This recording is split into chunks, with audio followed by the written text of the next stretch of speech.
نحمده ونصلي ونسلم على رسوله الكريم اما بعد فاعوذ بالله من الشيطان الرجيم بسم الله الرحمن الرحيم وَلَقَدْ يَسَّرْنَا الْقُرْآنَ لِلذِّكْرِ فَهَلْ مِن مُدَّكِرٍ صدق اللہ العظیم۔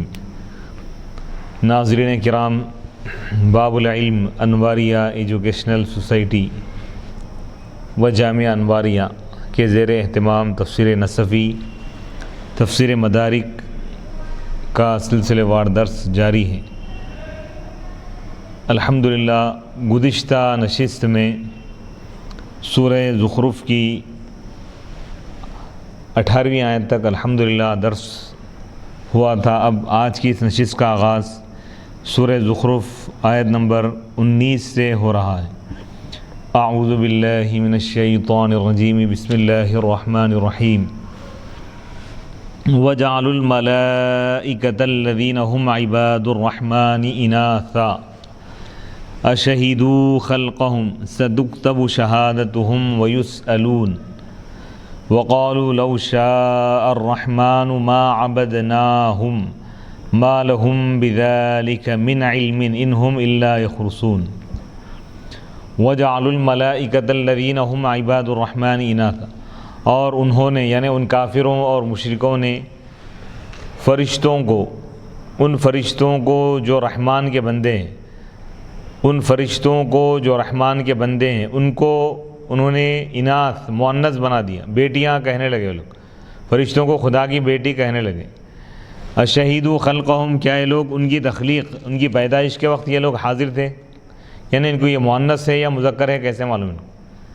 ستکتب شہادتہم، عن قریب ان کی گواہی لکھ دی جائیں گی اور ان سے پوچھا بھی جائے گا قیامت کے دن اس کے بارے میں۔ وقالوا، اور ان کافروں نے یہ کہا، مشرکوں نے یہ کہا کہ ما لو شاء الرحمن، اگر رحمان اگر چاہتا تو ہم ان کی عبادت ان فرشتوں کی عبادت نہیں کرتے۔ ما لہم بذلک من علم، ان کو اس کا کچھ بھی علم نہیں ہے۔ ان ہم الا یخرصون، وہ لوگ صرف جھوٹ کہہ رہے ہیں۔ وجعلوا الملائکہ، آیت نمبر 19 اور 20 کی تفسیر۔ وَجَعَلُوا الْمَلَائِكَةَ الَّذِينَ هُمْ عِبَادُ الرَّحْمَنِ إِنَاثًا أَيْ سَمَّوْا وَقَالُوا إِنَّهُمْ إِنَاثٌ عِنْدَ الرَّحْمَنِ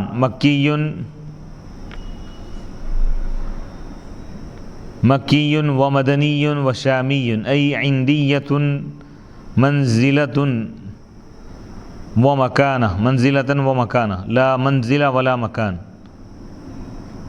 والعباد جمع عبد وهو ألزم في الحجاج مع أهل العناد لتضاد بين العبودية والبلاد۔ أشهدوا خلقهم وهذا تهكم بهم، يعني أنهم يقولون ذلك من غير أن يستند قولهم إلى علم، فإن الله لم يضطرهم إلى علم ذلك ولا تطرقوا إليه باستدلال ولا أحاطوا به عن خبر يوجب العلم ولم يشاهدوا خلقهم حتى يخبروا عن المشاهدة۔ ستكتب شهادتهم التي شهدوا بها على الملائكة من أنوثتهم ويسألون عنها وهذا وعيد۔ وَجَعَلُوا الْمَلَائِكَةَ الَّذِينَ هُمْ عِبَادُ الرَّحْمَنِ إِنَاثًا، اور ان لوگوں نے یعنی ان کافروں اور مشرکوں نے فرشتوں کو مؤنث بنا دیا، وہ فرشتے جو رحمان کے بندے ہیں۔ اَيْ سَمَّوْا، یعنی وہ لوگ ان کا نام یعنی مؤنث نام رکھ دیا۔ وقالوا، اور انہوں نے کہا، انہم اناث، یہ جو فرشتے ہیں اناث ہیں یعنی مؤنث ہیں۔ عند الرحمن، عند الرحمن بھی پڑھا گیا ہے قرات میں۔ وقالوا وجعلوا الملائکۃ الذین هم عباد الرحمن، ہم عند الرحمن بھی پڑھا گیا۔ اور ان لوگوں نے یعنی ان کافروں اور مشرکوں نے ان فرشتوں کو جو رحمان کے پاس ہیں ان کو مؤنث قرار دیا، یعنی خدا کی بیٹی یہ کہنے لگے لوگ، یہ شرک ہے۔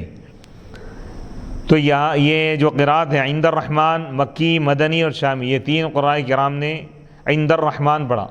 دیگر قراء کرام اور مشہور جو قرات ہیں عباد الرحمن ہیں۔ وَجَعَلُوا الْمَلَائِكَةَ الَّذِينَ هُمْ عِبَادُ الرَّحْمَنِ إِنَاثًا، اور ان لوگوں نے یعنی ان کافروں اور مشرکوں نے ان فرشتوں کو جو رحمان کے بندے ہیں ان کو مؤنث قرار دیا۔ عند الرحمن بھی پڑھے بعض لوگ، یعنی ان فرشتوں کو انہوں نے مؤنث قرار دیا جو رحمان کے پاس ہے۔ تو پاس سے کیا مراد ہے؟ یہ ایک درجہ ہے، اور یعنی اللہ کے قریب ہے، اللہ کے مقرب ہے، اللہ کے محبوب ہے، اللہ کے پاس برگزیدہ ہے، اللہ کے پاس مکرم اور معزز ہے وہ لوگ۔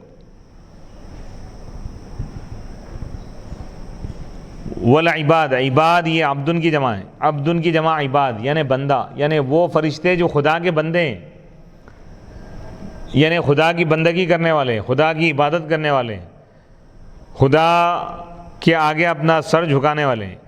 تو یہ جو عباد الرحمن کا جو لفظ ہے، یعنی فرشتوں کے بارے میں اللہ فرما رہا ہے کہ رحمان کے بندے ہیں، تو یہ جو لفظ ہے یہ اہل عناد یعنی مخالفین کے ساتھ دلائل پیش کرنے میں یہ مضبوط دلیل ہے، یعنی جو بندہ ہے وہ بیٹا نہیں ہو سکتا۔ فرشتے اللہ کے بندے ہیں تو اللہ کے بیٹے یا بیٹیاں نہیں ہو سکتے۔ لتضاد بین العبودیہ والولاد، یعنی اولاد اور بندگی دونوں میں منافات ہے،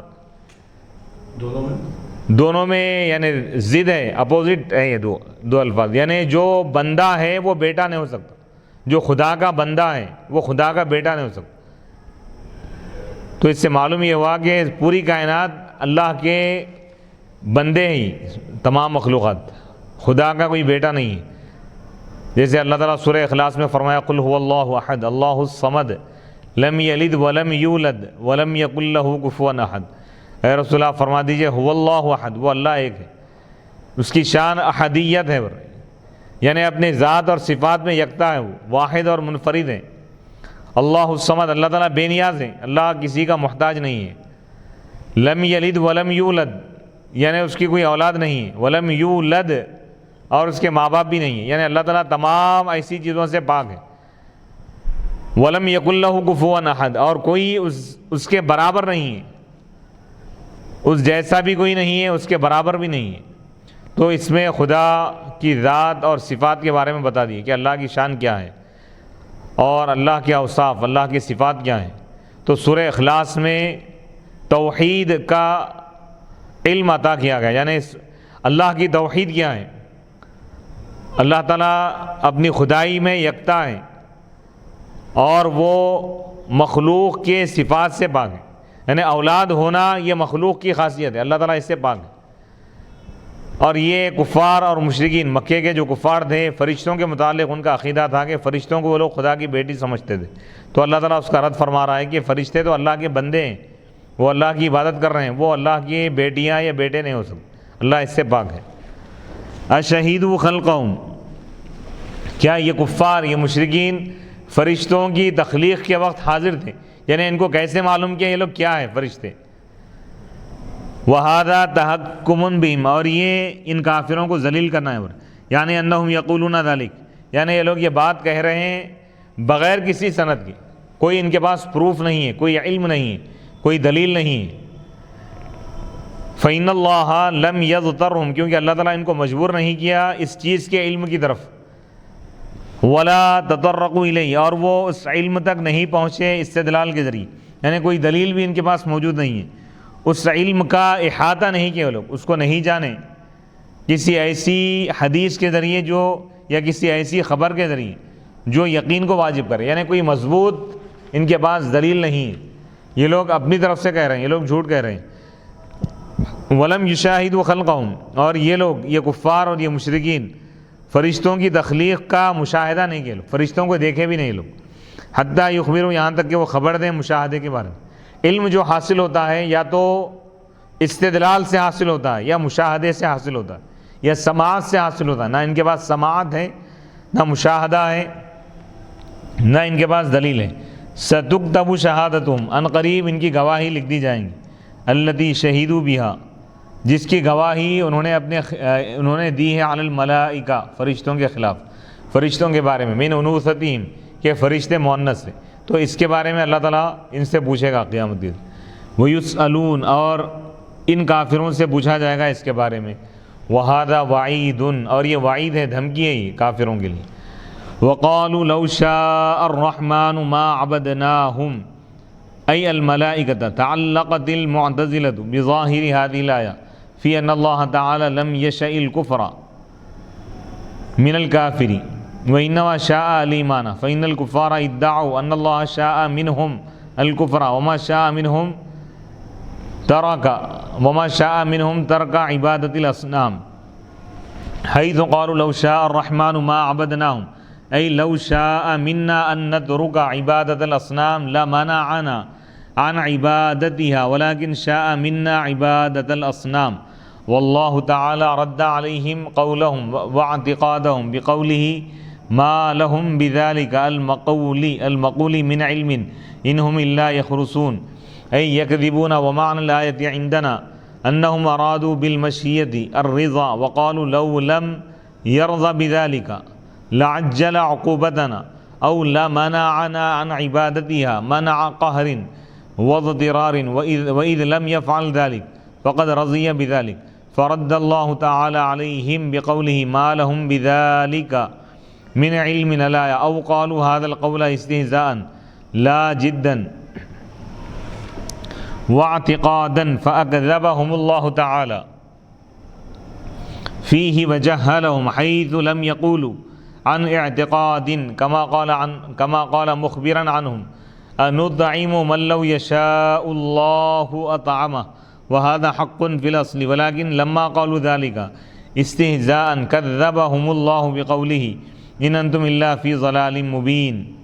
وكذلك قال الله تعالى قالوا نشهد إنك لرسول الله، ثم قال والله يشهد إن المنافقين لكاذبون، لأنهم لم يقولوه عن اعتقاد وجعلوا المشيئة حجة لهم فيما فعلوا باختيارهم، وظنوا أن الله لا يعاقبهم على شيء فعلوه بمشيئته وجعلوا أنفسهم معذورين في ذلك، فرد اللہ تعالی علیہم. وقالوا آیت نمبر 20 وقالوا، اور ان کافروں نے کہا لو شاء الرحمن، اگر رحمان اگر چاہتا تو ہم ان فرشتوں کی عبادت نہیں کرتے. ما لهم بذلک، ان کافروں کو اس کا یقین نہیں ہے، علم نہیں، یہ لوگ صرف جھوٹ کہہ رہے ہیں.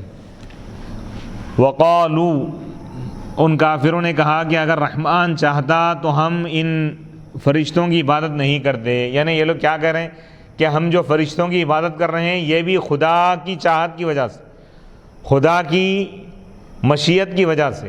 تعلقت المعتزلہ، یعنی خدا کی رضا سے ہے، سمجھ رہے ہو. معتزلہ ایک فرقہ ہے، گمراہ فرقہ.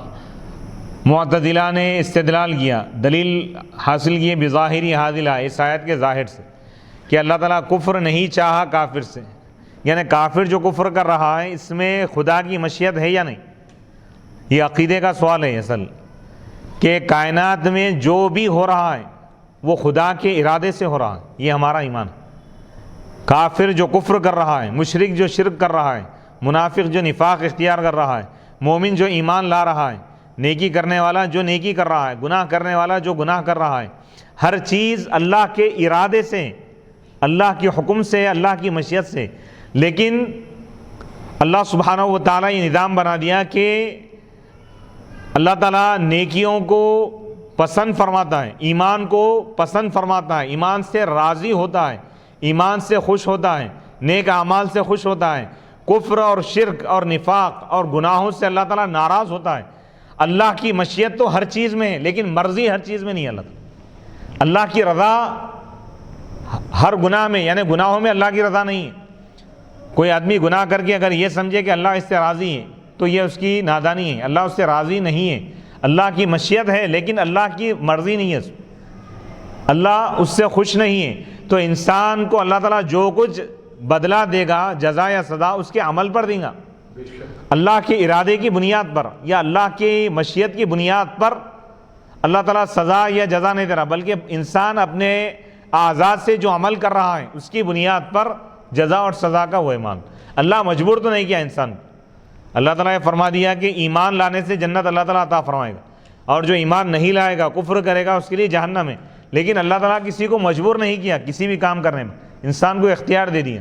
تو انسان جو بھی کر رہا ہے وہ اس عمل کا ذمہ دار ہوگا، کیونکہ اللہ تعالیٰ اس کو مجبور نہیں کیا. تو اب یہ کفار جو کہہ رہے ہیں ان کا مقصد یہ تھا بولنے کا کہ اللہ تعالیٰ ان کے کفر سے، کافروں کے کفر سے راضی ہے. یہ لوگ یہ بتا رہے تھے اگر اللہ تعالیٰ اس سے خوش نہیں ہوتا تو فوراً ہم کو سزا دیتا تھا اللہ تعالیٰ. تو اللہ تعالیٰ اس کا رد کر رہا ہے. ان کو اس کا علم نہیں ہے کہ اللہ تعالیٰ کی رضا کس چیز میں ہے، ناراضگی کس چیز میں ہے. اللہ تعالیٰ کفر سے ناراض ہیں، یہ بات یہ لوگ نہیں جانتے. ان کو سزا کیوں نہیں دے رہا اللہ تعالیٰ فوراً؟ اللہ کی حکمت ہے اس میں کہ اللہ تعالیٰ آخرت میں ان کو سزا دینے والا ہے. یعنی ظالموں کو، کافروں کو، مشرکوں کو اللہ تعالیٰ دنیا میں مہلت دیتا ہے. موت تک اللہ تعالیٰ مہلت دے رہا، اس کے بعد مہلت نہیں ملی. تو یعنی کسی گناہ پر فوراً سزا کا نہ ملنا یہ اس بات کی علامت نہیں ہے کہ اللہ اس سے راضی. گنہگار کو اللہ تعالیٰ اور دیتے جاتا ہے، اس کا یہ مطلب نہیں ہے کہ وہ اللہ کا محبوب ہے. اور نیکوکار بندے کو اللہ تعالیٰ آزماتا ہے، نیکیوں کے باوجود وہ مصیبتوں اور آزمائش میں، اس کا یہ مطلب نہیں ہے کہ اللہ تعالیٰ اس سے ناراض ہے. تو اللہ کی رضامندی اور ناراضگی کا پیمانہ انسانوں کو نہیں معلوم. اس کا معاملہ اللہ تعالیٰ قرآن میں بتا دیا کہ اللہ تعالیٰ نیک اعمال سے خوش ہوتا ہے، ایمان سے خوش ہوتا ہے، اللہ تعالیٰ ایمان سے راضی ہوتا ہے، اور کفر سے اللہ تعالیٰ ناراض ہوتا ہے.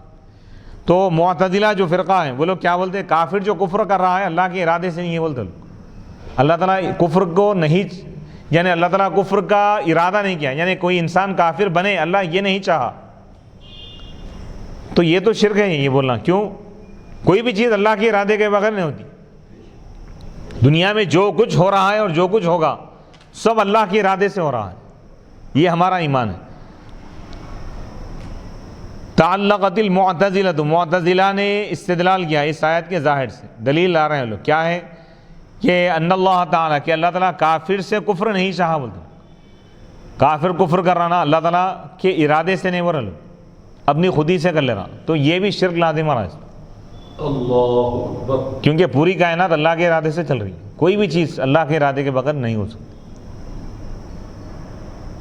وَإِنَّمَا شَاءَ الْإِيمَانَ، وہ لوگ کیا بول رہے ہیں؟ اللہ تو ایمان چاہ رہا تھا لیکن یہ کفر، تو اللہ کی ارادے کو مغلوب ماننا لازم ہے. یعنی اللہ چاہ رہا کہ یہ کافر ایمان لائے. اب یہ لوگ بول رہے ہیں کہ بھائی اللہ تعالیٰ ایمان چاہا لیکن یہ اس کے باوجود یہ لوگ ایمان نہیں لائے. کیا مطلب؟ یعنی اللہ کا ارادہ غالب نہیں آیا. اللہ جو چاہتا ہے وہ چیز ہو کر رہتی ہے. تو اس میں دو چیزوں کا انکار ہے. ایک تو یہ ہے کہ بھائی کسی اور کو شریک ماننا لازم آ رہا، شرک بھی ہو رہا ہے اس میں اور کفر بھی ہو رہا. کفر کیا ہو رہا؟ خدا کی قدرت کا انکار ہے. یعنی اللہ تعالیٰ کی ذات غالب ہے، اللہ کا ارادہ ہر ارادے پر غالب ہے. اللہ جب تک کسی شخص سے کفر نہ چاہے ان کفر نہیں کر سکتا. کسی شخص سے اللہ تعالیٰ ایمان نہ چاہے ان ایمان نہیں لا سکتا. ایمان جو لا رہا ہے وہ بھی اللہ کے ارادے سے. کوئی اگر انکار کر رہا ہے تو اس میں بھی خدا کا ارادہ ہے. یعنی کوئی بھی چیز بغیر ارادے کے نہیں ہو سکتی اللہ کے. اور پوری کائنات میں صرف ایک ہی ارادہ کارگر ہے، کام کر رہا ہے، وہ اللہ کا ارادہ ہے. سبحان اللہ. وما تشاءون الا ان یشاء اللہ. کافر کفر کر رہا ہے اس میں بھی اللہ کی مشیت ہے. لیکن کافر کو کفر کی جو سزا دی جائے گی یہ اللہ تعالیٰ سزا کیوں دے رہا ہے؟ کیونکہ اللہ تعالیٰ کافر کو مجبور نہیں کیا تھا. اللہ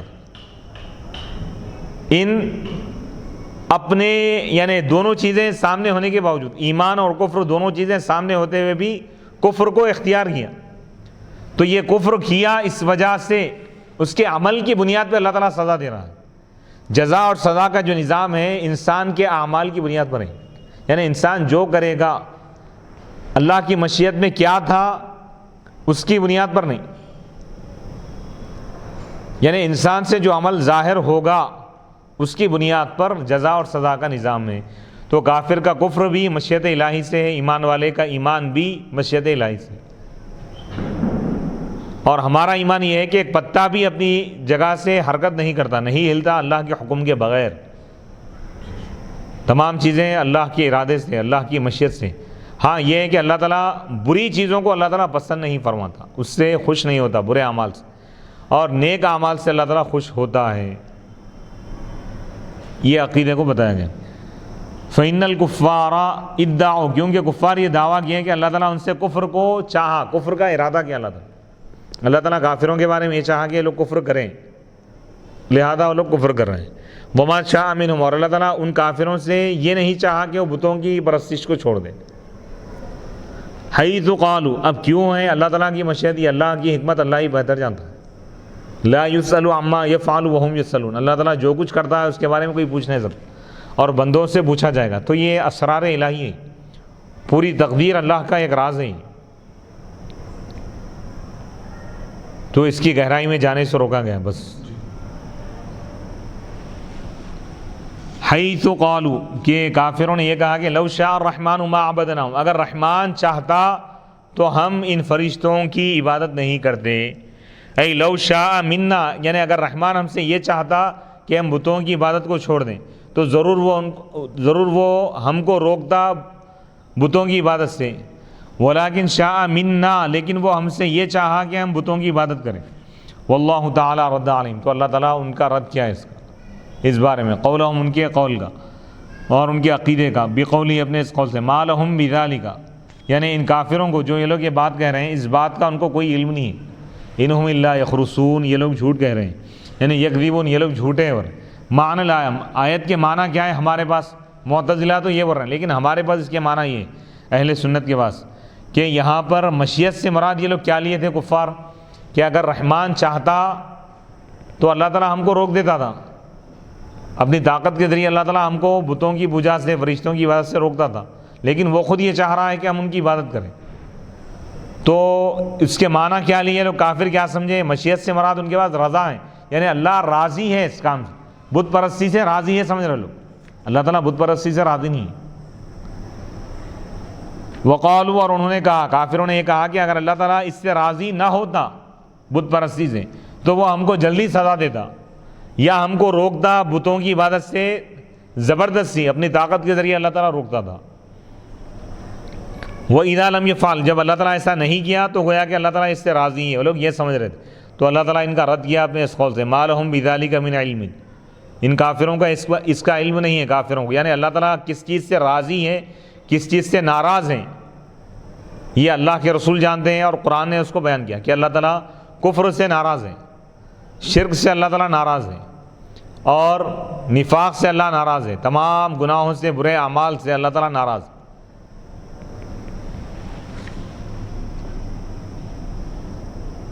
او قالوا، یا ان لوگوں نے، یعنی ان کافروں نے یہ بات کہی ہے استہزاء، مذاق اڑانے کے طور پر، لا جداً، سنجیدگی کے طور پہ نہیں، عقیدہ رکھتے ہوئے نہیں بول رہے لوگ۔ فَأَكْذَبَهُمُ اللَّهُ، تو اللہ تعالیٰ ان کو جھوٹا قرار دیا اس میں، وَجَهَّلَهُمْ، اور جاہل قرار دیا۔ کیوں جاہل قرار دیا؟ کیونکہ یہ لوگ یقین رکھتے ہوئے نہیں بول رہے بات۔ کما قال، جیسا کہ اللہ تعالیٰ نے فرمایا، جاہل کیوں قرار دیا؟ کیونکہ ان کو یہ لوگ اس کا عقیدہ نہیں رکھ رہے، خالی ایسے ہی بولتے رہے، ان کے دل میں یہ بات نہیں ہے۔ یہ لوگ جو بت پرستی کر رہے ہیں اپنی مرضی سے کر رہے ہیں، خوشی سے کر رہے ہیں، لیکن یہ لوگ یہ کہہ رہے ہیں کہ بھائی یہ سب چیزیں اس سے اللہ تعالیٰ راضی ہے، بلکہ یہ جو بات بول رہے ہیں یہ لوگ اللہ کی رضا اور ناراضگی دونوں کا انکار کرنے والے لوگ، اس کا تو انکار کر رہے لوگ، یہ غیب کی بات ہے، پھر یہ لوگوں کو کیسے معلوم ہو گئے؟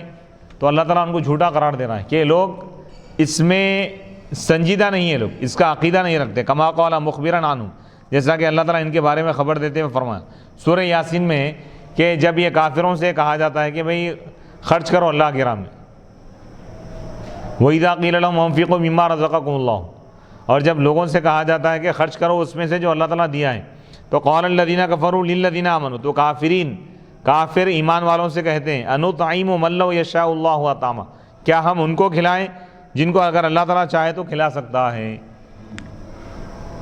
ان انتم الا فی ضلال مبین، اللہ تعالیٰ ان کے بارے میں فرمائیں کہ تم نہیں ہو مگر کھلی گمراہی میں۔ وہذا حق، یہ تو اصل میں حقیقت ہی ہے، اللہ اگر چاہے تو ان کو کھلا سکتا ہے، اس کا کوئی انکار نہیں ہے، لیکن جب یہ لوگ مذاق اڑانے کے طور پہ بولے، خرچ کرنا نہیں چاہ رہے لوگ اور مذاق اڑانے کے طور پہ یہ جملہ کہنے لگے، اللہ تعالیٰ کو مان رہے کیا لوگ کہ اللہ تعالیٰ رزق دینے والا ہے، اللہ تعالیٰ خدا ہے، وحدہ لا شریک ہے، خدا کو مانتے ہوئے نہیں بول رہے لوگ، مذاق اڑانے کے طور پہ بول رہے ہیں، تو اس لیے اللہ تعالیٰ ان کو جھوٹا قرار دیا۔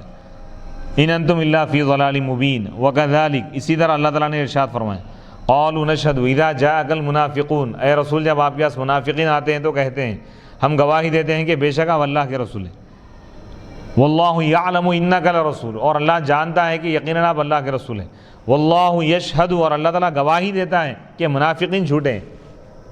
جھوٹے کس اعتبار سے بول رہے ہیں لوگ؟ یہ لوگ تو زبان سے بول رہے ہیں کہ اللہ کے رسول ہے، مان رہے ہیں محمد عربی کو، لیکن اللہ فرما رہا ہے کہ منافقین جھوٹے ہیں، تو اس میں حضور کی رسالت کا انکار نہیں ہے۔ بتانا یہ چاہ رہے ہیں کہ دل میں یہ لوگ انکار کر رہے ہیں، خالی زبان سے بول رہے ہیں، تو لہذا یہ لوگ جھوٹے ہیں، یہ بتانا چاہ رہے ہیں۔ دل میں حضور کی رسالت کا انکار کر رہے ہیں لوگ، زبان سے خالی کہہ رہے ہیں۔ تو اسی طرح یہ مشرکین یہ جو بات کہہ رہے ہیں کہ لو شاء الرحمن ما عبدناہم، یہ لوگ خدا ہی کو نہیں مانتے، خدا کی مشیت کو کیا مانیں گے؟ اللہ، تو یہ لوگ دل میں خدا کے وجود، خدا کی وحدت، خدا کی وحدانیت کا دل میں انکار کر رہے ہیں، زبان سے اللہ کی مشیت کا اقرار کر رہے ہیں۔ تو اللہ تعالیٰ فرما رہے ہیں کہ یہ لوگ جھوٹے ہیں، دل میں یہ لوگ اللہ کے ارادے کو نہیں مانتے، لوگ اللہ کی مشیت کو نہیں مانتے، لوگ خدا کو نہیں مانتے لوگ دل میں، لیکن زبان سے کہہ رہے ہیں کہ خدا چاہے تو ایسا ہوتا ہے، یعنی دل میں تو خدا کو ہی نہیں مان رہے، زبان سے کہہ رہے ہیں، ماننے کا دعویٰ کر رہے ہیں، تو گویا کہ لوگ جھوٹے ہیں۔ لِأَنَّهُمْ لَمْ يَقُولُوهُ، کیونکہ یہ لوگ اس بات کو نہیں کہیں عقیدے کے ساتھ، یقین رکھتے ہوئے نہیں بولے، مانتے ہوئے نہیں بول رہے، دل سے مانتے ہوئے نہیں بول رہے لوگ۔ وَجَعَلُوا الْمَشِيَّةَ حُجَّةً لَهُمْ، اور اللہ کی مشیت کو اپنے لیے دلیل بنا لی، بہانہ بنا لیے لوگ، ان چیزوں میں جو کچھ یہ لوگ کیے کر رہے ہیں اپنے اختیار سے۔ اختیار تو ان کا ہے، ان کو کوئی مجبور نہیں کیا نا، اپنے ارادے سے اپنے اختیار سے کر رہے ہیں، لیکن کہہ رہے ہیں کہ اللہ کی مشیت کو اپنے لیے بہانہ بنا دی۔ وظنوا، اور وہ لوگ یہ سمجھ رہے ہیں کہ اللہ تعالیٰ ان کو سزا نہیں دے گا اس چیز پر جو وہ لوگ کیے اللہ کی مشیت سے۔ وَجَعَلُوا أَنفُسَهُمْ، اور وہ اپنے آپ کو معذور قرار دے رہے ہیں اس کے بارے میں۔ فرد اللہ تعالیٰ علیہم، تو اللہ تعالیٰ ان کا رد کیا۔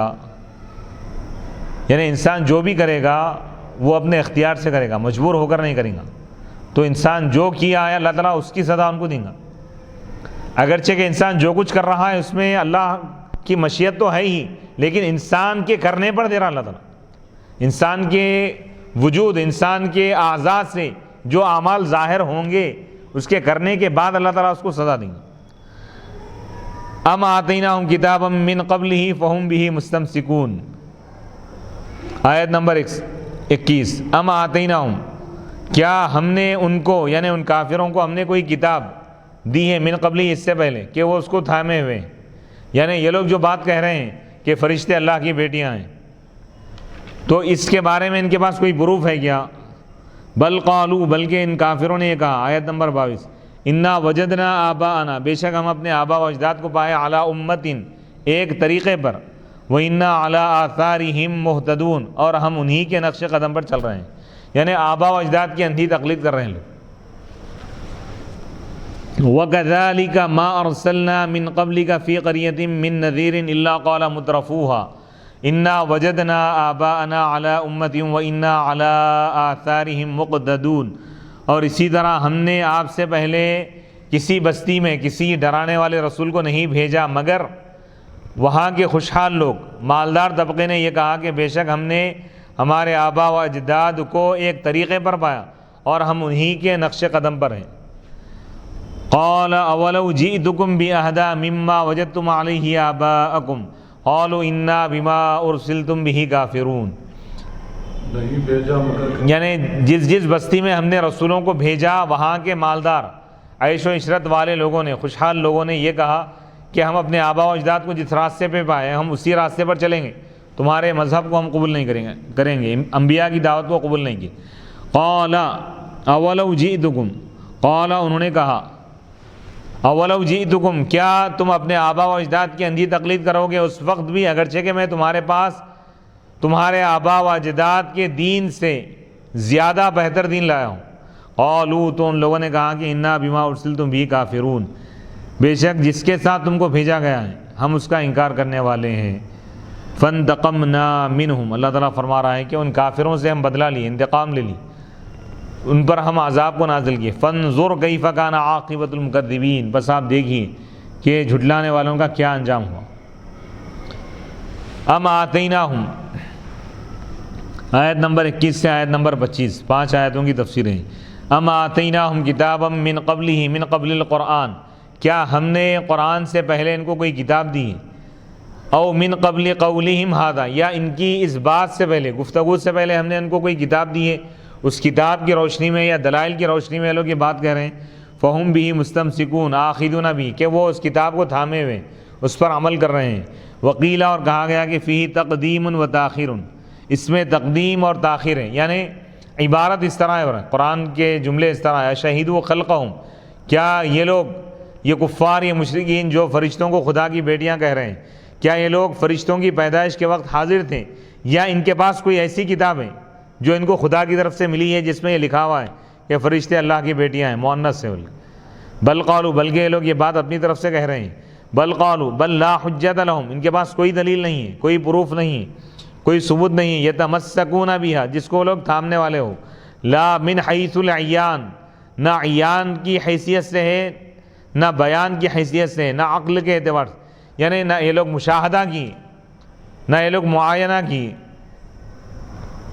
نہ ان کے پاس عقلی کوئی دلیل ہے، ولا من حیث السمع، یہ لوگ کسی کتاب میں بھی نہیں سنے، الا قولہم، سوائے ان کے اس قول کے۔ کافروں کے پاس کیا دلیل ہے؟ دلیل یہی تھی، انا وجدنا آبانا، یہ لوگ ہمیشہ یہی کہتے تھے، یہ کفار و مشرکین، کہ ہم اپنے آبا و اجداد کو ایک راستے پر، ایک طریقے پر پائیں تو ہم ان کی تقلید کیے، علی دین، ایک دین پر پائیں، فقلدناہم، تو ہم ان کی تقلید کیے، وہی من الام، امتن کا جو لفظ ہے امن سے، وہ القصد، اور وہ ارادہ ہے، فالامت الطریقۃ التی تؤم، یعنی امت یہ اس راستے کو کہتے ہیں جس کا ارادہ کیا جاتا ہے، یعنی یہ کفار و مشرکین یہ کہتے ہیں کہ ہم ہمارے آبا و اجداد کے دین پر ہیں، ان کے راستے پر ہیں، ان کے طریقے پر ہیں، وَإِنَّا عَلَىٰ آثَارِهِمْ مُهْتَدُونَ، اور بے شک ہم ان کے نقش قدم پر چلنے والے ہیں۔ وَكَذَلِكَ مَا أَرْسَلْنَا مِن قَبْلِكَ فِي قَرْيَةٍ مِّن نَذِيرٍ، اور اسی طرح ہم نے آپ سے پہلے نہیں بھیجا کسی رسول کو، مگر کسی بستی میں نہیں بھیجا مگر وہاں کے لوگوں نے کہا، یعنی جس نبی کو ہم نے بھیجا، جس بستی میں بھیجا، وہاں کے لوگوں نے کہا، وہاں کے مالدار لوگوں نے کہا، عیش و عشرت والے لوگوں نے کہا، اور وہ لوگ ہیں جن کو نعمتوں نے متکبر بنا دیا تھا، یعنی ابطرتہم، ان کو اللہ سے نعمتوں نے غافل کر دیا تھا، فلا یحبون الا الشہوات، وہ پسند نہیں کرتے تھے مگر خواہشات ہی کو، والملاہی، اور کھیل کود، لہو لعب، دنیاوی مشغلوں کو، دنیاوی ناچ گانوں کو پسند کیا کرتے تھے، وَيَعَافُونَ مشاقت دین، اور دین کی مشقتوں سے نفرت کرتے تھے، وَتَكَالِيفَهُ، اور دینی احکام، دینی مسائل اور دینی احکام پر عمل کرنے کو لوگ مشقت سمجھتے تھے۔ اِنَّا وَجَدْنَا آبَاءَنَا، مشقت یعنی تکلیف کی چیز، اِنَّا وَجَدْنَا آبَاءَنَا عَلَىٰ أُمَّةٍ، تو وہ لوگ یہ کہنے لگے، وہ مالدار لوگ یہ کہنے لگے انبیاء سے کہ ہم اپنے آبا و اجداد کو، باپ دادا کو ایک راستے پر ہم پائیں، ایک نہج پر ہم پائیں، اسی نہج پر ہم چلنے والے، اسی ڈگر پر ہم چلنے والے۔ وَهَذَا تَسْلِيَةٌ لِلنَّبِيِّ صلی اللہ علیہ وسلم، اور یہ نبی پاک علیہ الصلاۃ والسلام کے لیے تسلی اور اس بات کا بیان ہے کہ آبا و اجداد کی تقلید کرنا یہ قدیم پرانی بیماری ہے۔ یعنی مکے کے کافروں نے بھی حضور سے یہی کہا تھا کہ ہم اپنے آبا و اجداد کی تقلید کریں گے، تو اللہ تعالیٰ یہ فرما رہا ہے کہ اے رسول، یہ جواب صرف آپ ہی کو نہیں ملا، آپ سے پہلے جتنے انبیاء آئے ان کی قوموں نے ان کو یہی جواب دیا تھا۔ قال شامی و حفص، انہوں نے کہا، یعنی اس رسول نے کہا، جس رسول کو اللہ تعالیٰ بھیجا حضور سے پہلے، انہوں نے یہ کہا اپنی قوم سے، کافر قوم سے، کیا تم اپنے آبا و اجداد کے دین اور طریقے کی اتباع کرو گے، اس پر چلو گے، اگرچہ کہ میں تمہارے آبا و اجداد کے دین سے زیادہ بہتر دین، ہدایت والا دین لایا ہوں، اس کو تم نہیں مانو گے؟ فانتقمنا منہم، تو ان کافروں نے یہ کہا کہ بے شک آپ لوگ، یعنی رسولوں سے کہنے لگے کہ آپ لوگ جس چیز کے ساتھ بھیجے گئے ہیں ہم اس کا انکار کرنے والے ہیں۔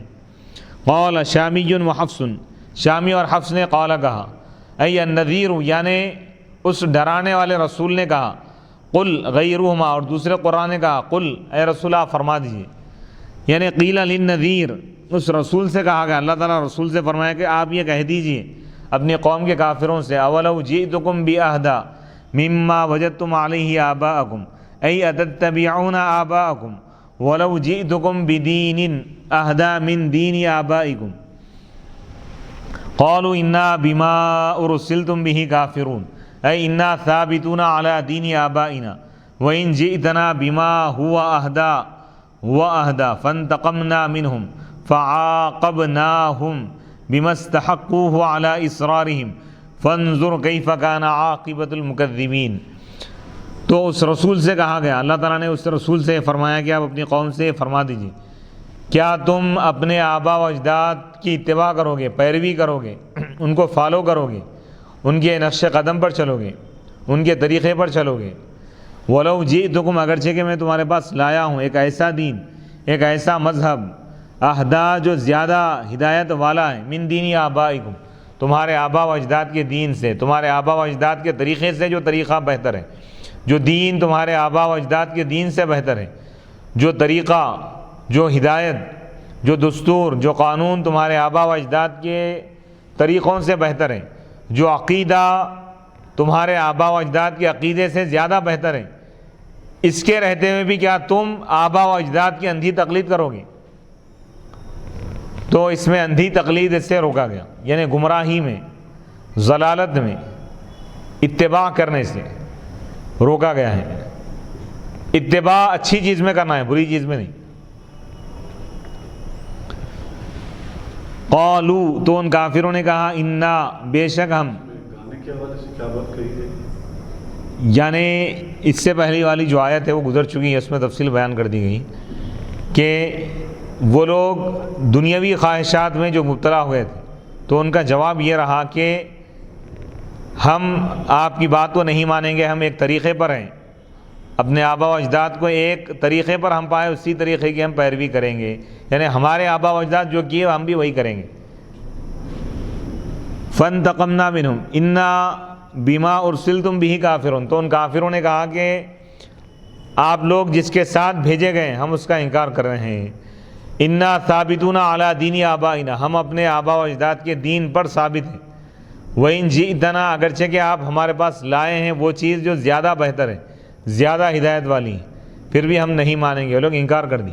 فانتقمنا منہم، تو اللہ تعالیٰ اس کے جواب میں فرما رہا ہے، یعنی ان کافروں کو سمجھایا گیا، دین کی دعوت دی گئی، تبلیغ کی گئی، اور ان کے سامنے حق کو پیش کیا گیا، ان کو سمجھایا گیا، لیکن اس کے باوجود وہ نہیں مانے۔ اللہ تعالیٰ نعمتیں عطا کیا، لیکن ان نعمتوں کے باوجود وہ اللہ کو نہیں مانے، اللہ اس کے رسولوں کو جھٹلا دی، کفر کیے، تو اللہ تعالیٰ فرما رہا ہے کہ فانتقمنا منہم، ہم ان سے انتقام لیے، بدلہ لی، یعنی عذاب اللہ تعالیٰ فرما رہا ہے کہ خدا کی طرف سے انتقام، نافرمان بندوں سے اللہ تعالیٰ بدلہ لیتا ہے، کیسے؟ عذاب الہی کے دن۔ تو یہ صرف کافروں کے ساتھ خاص ہے یا مسلمانوں کے ساتھ بھی؟ جو مسلمان فاسق ہیں، فاجر ہیں، گنہگار ہیں، وہ بھی اس میں شامل ہیں؟ اگر وہ لوگ اللہ کی نافرمانی کر رہے ہیں تو ان پر بھی اللہ تعالیٰ ان کی تنبیہ کے لیے کوئی عذاب نازل فرما سکتا ہے، یہ اللہ کا اختیار ہے، لیکن ویسا عذاب اللہ نازل نہیں فرمائے گا جیسا کافروں پر کرتا ہے۔ جی، کافروں کے لیے عذاب ہے، مؤمنین کے لیے عقاب ہے، عقاب کا مطلب سزا، تنبیہ ہے، تو اللہ تعالیٰ مصیبتوں کے ذریعے ایمان والوں کو تنبیہ فرماتا ہے، مصیبتیں دے کر، تاکہ وہ اللہ کی طرف رجوع ہو۔ لیکن اگر کنٹینیو اگر وہ نافرمانی کریں تو دنیا میں اللہ تعالیٰ ان کے گناہوں کے کفارے کے لیے گناہوں کی مغفرت کے لیے اللہ تعالیٰ مختلف قسم کی سزائیں دیتا ہے، اور آخرت میں اللہ تعالیٰ اپنی رحمت کے ذریعے معاف فرمائے۔ جو بھی ایمان والے ہیں ان کے نافرمانیوں کی جو سزائیں اللہ تعالیٰ آخرت میں تو ان کو جہنم میں ہمیشہ نہیں رکھے گا، لیکن دنیا میں مختلف قسم کی پریشانیوں کے ذریعے اللہ تعالیٰ ان کے گناہوں کا کفارہ فرماتا ہے، اور آخرت میں بھی اگر اللہ چاہے تو چند دن ان کو جہنم میں رکھ کے اللہ تعالیٰ ان کو پھر جہنم سے نکال کر جنت میں داخل کرے۔ لیکن جو اہل کفر ہیں، جو کافر ہیں، ان کے لیے دنیا میں بھی عذاب ہے، آخرت میں بھی عذاب ہے۔ دنیا میں بھی اگر اللہ چاہے عذاب کے ذریعے ان کو ختم فرما سکتا ہے، یا اگر اللہ چاہے اس کی حکمت کے تحت اگر اللہ تعالیٰ ان کو مہلت دینا چاہے تو دنیا میں اللہ ان کو عذاب نازل نہیں فرماتا، خاص طور پہ امت محمدیہ کے لیے، امت محمدیہ کے جو کفار ہیں ان پر عمومی عذاب نہیں آئے گا، کیونکہ اللہ تعالیٰ فرما رہا ہے وما کان اللہ لیعذبہم وانت فیہم، اے محبوب آپ کے رہتے ہوئے آپ اس امت میں موجود ہیں تو اللہ عذاب کیسے نازل فرمائے؟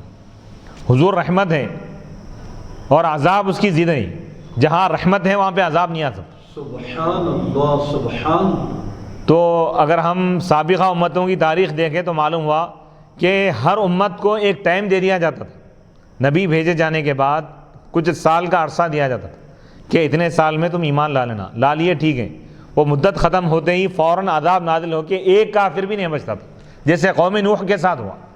80 افراد جو ایمان لائے وہی لوگ بچے، باقی کی پوری قوم ہلاک ہو گئی۔ اللہ اکبر۔ لیکن یہ حضور کی رحمت کا صدقہ ہے، اللہ تعالیٰ اس امت کے کافروں کو بھی قیامت تک یا ان کی موت تک اللہ تعالیٰ مہلت دیں گے۔ ایمان والوں کے لیے تو اللہ تعالیٰ خصوصی رحمت نازل فرمائے گا۔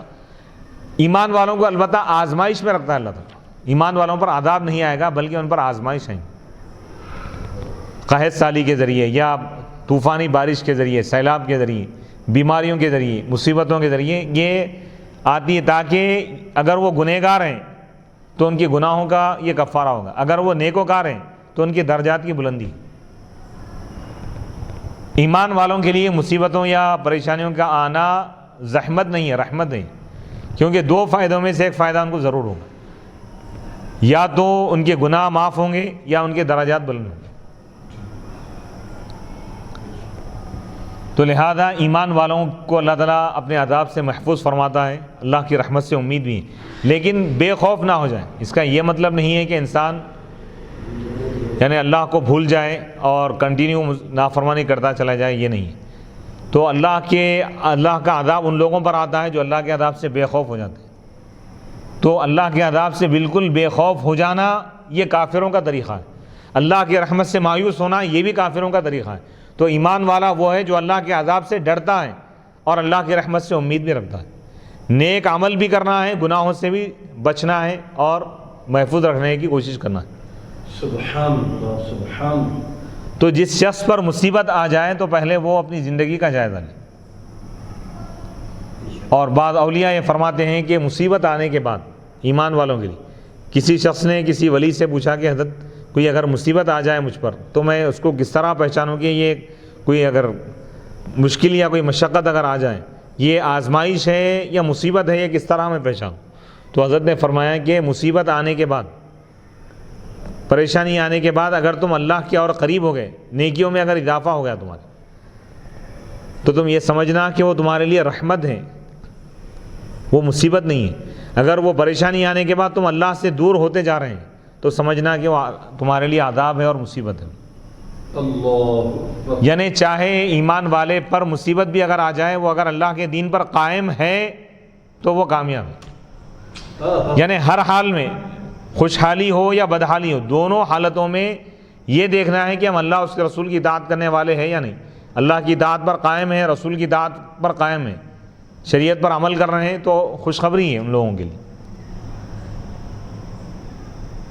تو یعنی اللہ کا جو فیصلہ ہے وہ تو نافذ ہو کر رہے گا۔ اگر کسی کی قسمت میں کوئی آزمائش ہے، کوئی اگر پریشانی ہے تو وہ تو آ کر رہیں گی، لیکن اس کی وجہ سے وہ پریشان نہ ہو، بلکہ وہ یہ جانچے کہ وہ اللہ کے دین پر قائم ہے یا نہیں۔ دین پر اگر قائم ہے، تمام فرائض کو ادا کر رہا ہے، گناہوں سے بچ رہا ہے، اس کے باوجود وہ پریشانی آ رہی ہے تو اس کے لیے مزدہ ہے، خوشخبری ہو، کیونکہ احادیث مبارکہ میں آیا ہے کہ بعض درجات ایسے ہیں جنت میں، اس درجے کو پانے کے لیے مصیبتوں پر صبر کرنا ضروری ہے۔ یعنی کوئی عبادت اس مقام تک نہیں پہنچا سکتی، نماز، روزہ، زکوٰۃ، حج وغیرہ، کوئی عبادت اس اونچے مقام تک بندے مومن کو نہیں پہنچا سکتی جو مصیبت پر صبر کرنا پہنچاتا ہے۔ جیسے حدیث پاک میں ہے کہ ان العبد اذا سبقت له من اللہ منزلۃ لم يبلغها بعمله ابتلاہ اللہ فی جسدہ او فی مالہ او فی ولدہ۔ یعنی جب کسی بندے کے لیے اللہ کے پاس کوئی بلند درجہ طے پاتا ہے، اللہ تعالیٰ یہ طے فرماتا ہے، فیصلہ فرماتا ہے کہ اس بندے کو میں فلاں بلند درجہ عطا کروں، اور وہ بلند درجہ انتہائی بلند ہوتا ہے، اتنا اونچا درجہ ہوتا ہے کہ کوئی بھی عمل، کوئی بھی نیک عمل، یعنی کوئی بھی نیکی، جیسے نفل نماز پڑھنا ہے یا ذکر و اذکار ہے، کوئی بھی نیکی اس اونچے مقام تک بندے کو نہیں پہنچا سکتی۔ اس کے لیے کیا نیکی ہوتی ہے؟ اس کے لیے اللہ تعالیٰ یہ طے فرماتا ہے کہ مصیبتوں پر صبر کرنا۔ تو اللہ تعالیٰ اس کو مصیبتیں دیتا ہے، ابتلاہ اللہ فی جسدی، اللہ تعالیٰ اس کو مبتلا فرماتا ہے، آزماتا ہے اس کے جسم کے بارے میں، یعنی جسمانی بیماریاں ہیں، بیماری پر بیماری آ رہی ہیں، مہینوں کوئی بیمار پڑ رہا ہے، سال ہر سال تک بیماریوں میں زندگی گزار رہا ہے، تو یہ بھی کیا ہے؟ درجات کی بلندی کے لیے۔ او فی مال ہی، یا مال میں آزمائش اللہ تعالیٰ مبتلا کر دیتا ہے، معاشی نقصان ہو رہا ہے، تجارتی نقصان ہے، تو یہ بھی درجات کی بلندی کے لیے۔ او فی ولدی، یا اولاد کے بارے میں اللہ تعالیٰ آزماتا ہے، یعنی اولاد کو بیماری دیتا ہے اللہ تعالیٰ، یا اولاد کو اللہ تعالیٰ موت دے دیتا ہے، یا کوئی اور پریشانی میں مبتلا کر دیتا ہے، تو اس کا غم والدین کو ہوتا ہے، تو اولاد کے غم کے ذریعے بھی اللہ تعالیٰ درجات کو بلند فرماتا ہے۔ جب بندہ اس پر صبر کرتا ہے تو اللہ تعالیٰ وہ درجہ عطا فرماتا ہے جو بڑے سے بڑے عبادت گزار کو بھی نہیں ملتا۔ تو معلوم یہ ہوا کہ دنیا میں ایمان والوں کے لیے آزمائشیں، اور سورہ بقرہ میں بھی اللہ تعالیٰ نے فرمایا وَلَنَبْلُوَنَّكُمْ بِشَيْءٍ مِّنَ الْخَوْفِ، ضرور ہم تم کو آزمائیں گے کچھ خوف کے ذریعے، وَالْجُوعِ، بھوک کے ذریعے بھی ہم آزمائیں گے، وَنَقْصٍ مِّنَ الْأَمْوَالِ، مالی نقصان سے ہم تم کو آزمائیں گے، وَالْأَنفُسِ، جانی نقصان کے ذریعے ہم آزمائیں گے، وَالثَّمَرَاتِ، اور اولاد کی موت کے ذریعے یا اولاد کے غم کے ذریعے بھی ہم تم کو آزمائیں گے، وَبَشِّرِ الصَّابِرِينَ، اے رسول آپ خوشخبری دیجئے صبر کرنے والوں، الَّذِينَ إِذَا أَصَابَتْهُمْ مُصِیبَةٌ، صبر کرنے والے وہ لوگ ہیں جب ان کو کوئی مصیبت پہنچتی ہے تو وہ کہتے ہیں اِنَّا لِلَّهِ وَإِنَّا إِلَيْهِ رَاجِعُونَ، بے شک ہم اللہ ہی کے ہیں اور اللہ ہی کی طرف لوٹنے والے۔ یعنی کوئی چیز اگر چلے جائے، نقصان ہو جائے، تو بندہ مومن یہ نہیں کہتا کہ یہ چیز میری تھی، اللہ کی تھی، اللہ تعالیٰ نے لے لیا۔ تو اس آیت میں اللہ تعالیٰ صبر کرنے والوں کے لیے بڑی خوشخبری اللہ تعالیٰ دیا ہے کہ ان کو اللہ تعالیٰ بلند درجے عطا فرمائے گا۔ اولئک علیہم صلوات من ربہم ورحمہ واولئک هم المہتدون، یہی وہ لوگ ہیں جن پر اللہ کی طرف سے رحمتیں ہیں اور ان کی طرف یعنی اللہ کی طرف سے ان کے لیے مغفرت ہے، اور یہی لوگ ہدایت یافتہ ہیں۔ حدیث پاک میں آتا ہے کہ جب بندے مومن کو کوئی تکلیف پہنچے اور وہ یہ آیت اگر پڑھے تو اللہ تعالیٰ اس کا بہترین بدل عوض اس کو عطا فرماتا ہے۔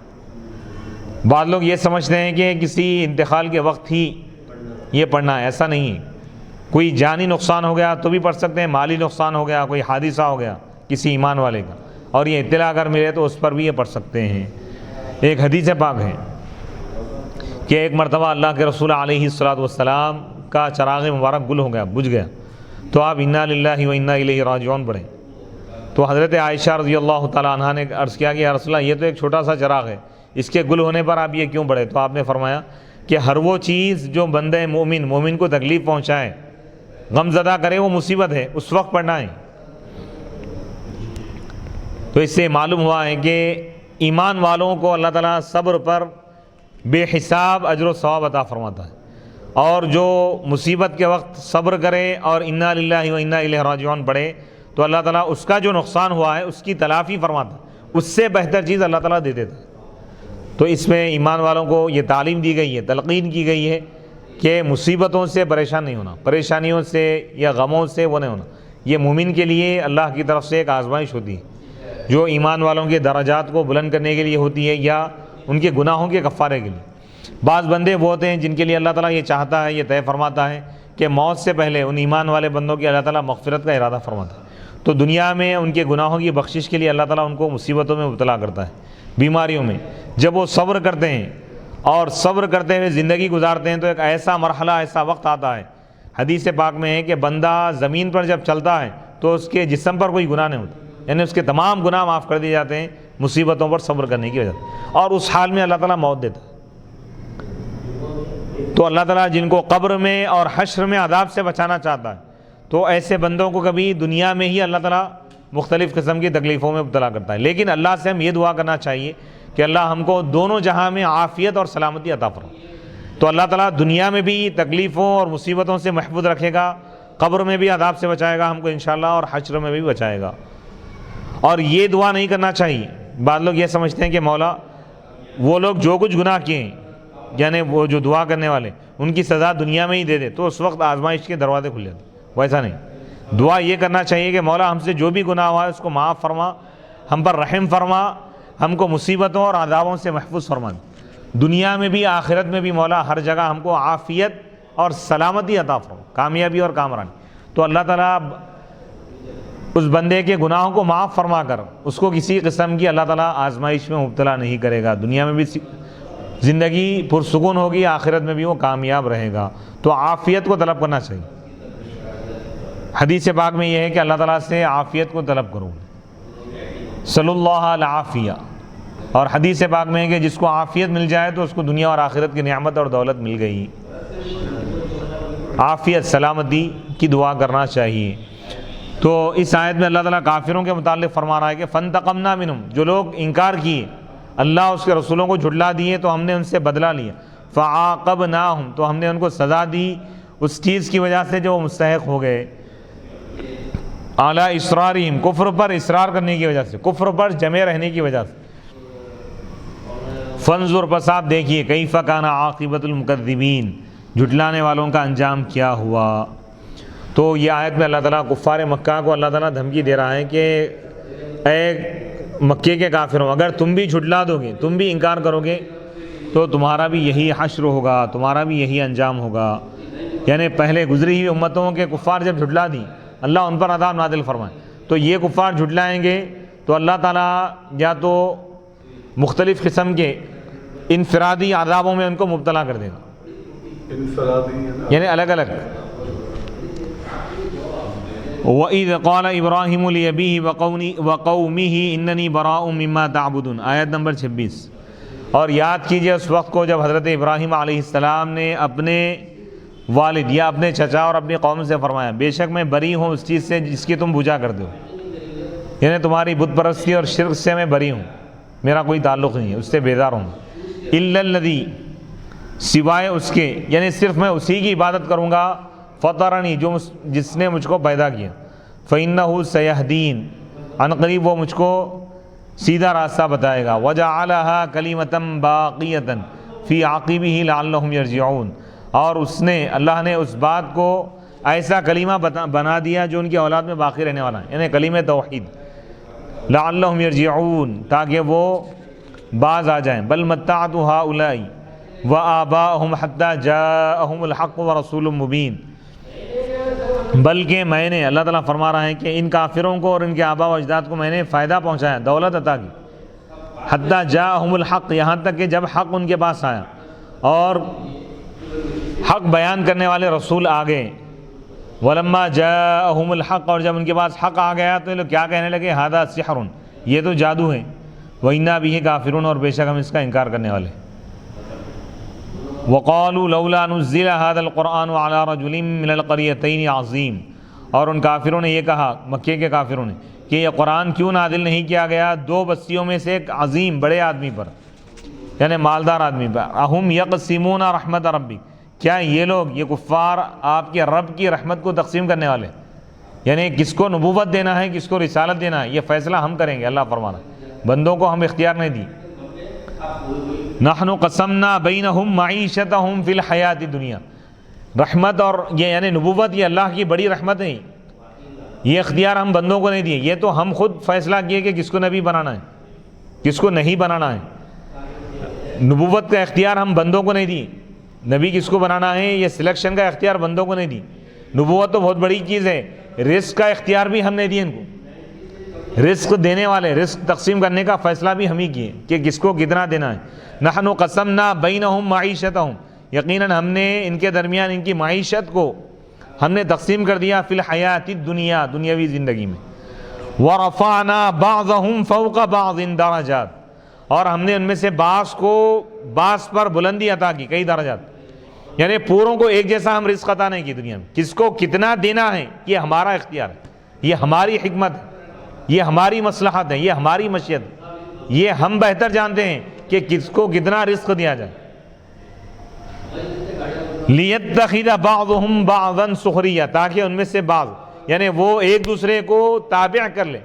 یعنی پوری دنیا کو اگر اللہ تعالیٰ مالدار بنا دیتا تو مالدار شخص کو اگر کسی کام کی ضرورت پڑ جائے تو اس کو کوئی کام کرنے والا نہیں ملے. تو اللہ تعالیٰ دونوں میں توازن پیدا کرنے کے لیے اللہ تعالیٰ نے اس نظام کو اختیار فرمایا کہ بعض کو اللہ تعالیٰ امیر بنا دیا، بعض کو غریب، تاکہ دونوں کے لیے آزمائش، دونوں کے لیے بہترین. وَرَحْمَتُ رَبِّكَ خَيْرٌ مِّمَّا يَجْمَعُونَ، اور آپ کی رحمت زیادہ بہتر ہے اس چیز سے جو کچھ یہ لوگ جمع کر رہے ہیں. انشاءاللہ ان آیتوں کی تفسیر ہم اگلی نشست میں بیان کریں گے. آیت نمبر 25 پر ہم نے اس درس کو مکمل کیا ہے. آیت نمبر 26 سے انشاءاللہ سورہ زخرف کی آیت نمبر 26 سے انشاءاللہ اگلا درس شروع ہوگا. وصلی اللہ تعالیٰ علی خیر خلقہ سیدنا محمد و آلہ و اصحابہ اجمعین والحمد للہ رب العالمین.